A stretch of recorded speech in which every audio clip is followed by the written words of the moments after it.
เพื่อเป็นการทบทวนหวนคืนมูลเสื้อและไสสนะอันยิ่งใหญ่ของการปฏิวัติโดยภายใต้การซี้นำพาของพรรคประชาชนปฏิวัติลาวตลอดระยะ70ปีผ่านมาแขวงบ่อแก้วได้จัดพิธีปาฐกถาวันสร้างตั้งพรรคประชาชนปฏิวัติลาวครบรอบ70ปีที่22มีนาคม2025นี้อยู่ที่หอวัฒนธรรมแขวงบ่อแก้วโดยการเป็นประธานและให้เกียรติกล่าวปาฐกถาของสหายปริญญาเอกท้องจันทร์มณีไซ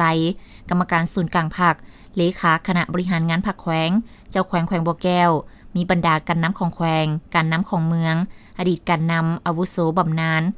ส่องกำลังป้องกันชาติป้องกันความสงบนักเรียนนักศึกษาตลอดฮอดองค์การปกครองบ้านอ้อมข้างแขวงเข้าร่วมสหายปริญญาเอกท้องจันทร์มณีไซกรรมการศูนย์กลางพรรคเลขาคณะบริหารงานพรรคแขวงเจ้าแขวงบ่อแก้วได้ยกให้เห็นประวัติแห่งการกำเนิดท่าแท้อุดมการณ์การเติบใหญ่ขยายตัวมูลเสื้ออันดีงามและไสสนะประวัติศาสตร์ของภารกิจแห่งการต่อสู้ปลดปล่อยชาติในเมื่อก่อนผลงานอันใหญ่หลวงในภารกิจปกปักรักษาและพัฒนาประเทศชาติภายใต้การนำพาของพรรคประชาชนปฏิวัติลาวตลอดระยะ70ปีผ่านมาโดยเฉพาะพรรคเฮาได้นำพาการต่อสู้บ่ยอมจำนนพิราญหารที่นำไปสู่ไสสนะของการปฏิวัติศาสตร์ประชาธิปไตยสืบต่อนำพาการจัดตั้งปฏิบัติ2หน้าที่ยุทธศาสตร์คือการปกปักรักษาและสร้างสาพัฒนาประเทศชาติไปตามเส้นทางสังคมนิยมเพื่อความอยู่เย็นเป็นสุขของประชาชนลาวบรรดาเผ่าพรรคเฮาเวลาใดก็ยึดมั่นลัทธิมาร์กเลนินเป็นพื้นฐานแนวคิดประธานไกรสอนพรหมวิหารและยึดถือหลักมั่นของชนชั้นกรรมกรอย่างเสมอต้นเสมอปลายสมทบแน่นระหว่างลัทธิรักชาติอันแท้จริงกับลัทธิสากลอันพองใสมีความจงรักภักดีต่ออุดมการณ์ปฏิวัติและผลประโยชน์ของประชาชนลาวบรรดาเผ่า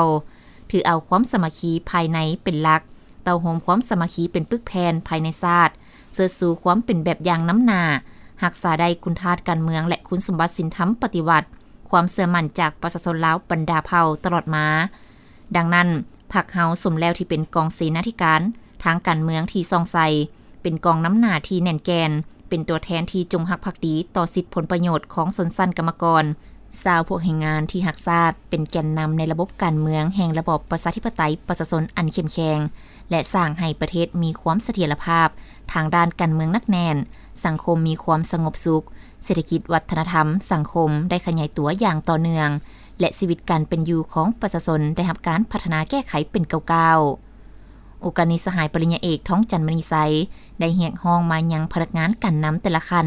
จงยึดมั่นในแนวคิดทฤษฎีมาร์กเลนินและแนวคิดไกรสอนพรหมวิหารก็คือจุดหมายสังคมนิยมอย่างนักแน่นยึดมั่นและปฏิบัติอย่างถูกต้องบรรดาหลักการพื้นฐานด้านการจัดตั้งและการเคลื่อนไหวของพรรคยึดมั่นในชนชั้นกรรมกรและความจงรักภักดีต่อผลประโยชน์รวมของชาติของประชาชน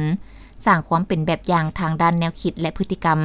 จำกัดแก้ไขปรากฏการณ์ย่อท่อด้านต่างๆทั้งเป็นเจ้าตนเองและเสริมขยายกำลังแหงภายในชาติสมทบกับการพัวพันหัวมือกับสากลและบรรดาประเทศเพื่อนมิตรยุทธศาสตร์ในภารกิจปกปักรักษาและสร้างสาพัฒนาประเทศชาติตามเส้นทางสังคมนิยมจงพร้อมกันเสริมขยายมูลเสื้ออันดีงามของชาติของพรรคเป็นต้นแมนบทเรียนการนำพาของพรรคถอดถอนบทเรียนจากบรรดาข้อขาดตกบกพร่องในระยะผ่านมาเพื่อปรับปรุงเปลี่ยนแปลงการนำพาของพรรคในระยะใหม่ให้สอดคล้องกับหน้าที่เวียกงานตัวจริงสร้างพรรคให้ปลอดภัยเข้มแข็งและนักแน่นเพื่อรักษาบทบาทกำอำนาจของพรรคและนำพาแขวงบ่อแก้วก้าวขึ้นอย่างบ่หยุดยั้ง